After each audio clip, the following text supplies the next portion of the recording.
Dende que se procedeu á instalación dos novos contedores en Ribeira, foron moitas as queixas formuladas polos veciños. Trátase de contedores máis eficientes, con moita máis capacidade cos anteriores, pero en consecuencia ocupan maior espazo e restan visibilidade. O incremento da contenerización era indispensable.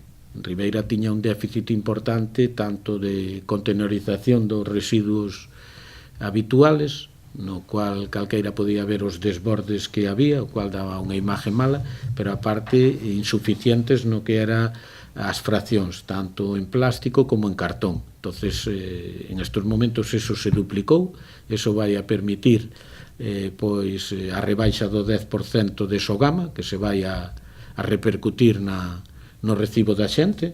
Non sei en cual é a cuantía, pero imagino que cando menos nunha cuantía de un 4% menos do que están pagando en basura en estos momentos.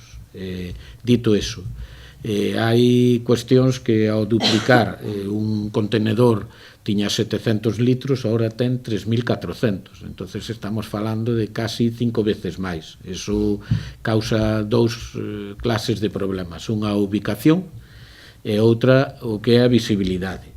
Consciente do malestar veciñal, o Executivo ribeirense iniciou un proceso de revisión para retirar contedores daquelas zonas máis problemáticas. No malecón quizá hai un exceso, é que estamos tratando que un deles, que foi o que nestes momentos estaría en frente da salida de Campo de Marte, pois sacar esos contenedores porque, bueno, da demanda que estamos vendo agora, é posible que co resto que quedan sean suficientes para abastecer, co cual quedaría solo os que están na oficina de consumo, que non teñen en este caso ningún tipo de problema, a xente ten que ir por detrás na beira rúa, e quedaría o do principio que está en frente de Rosalía de Castro, suprimindo outro.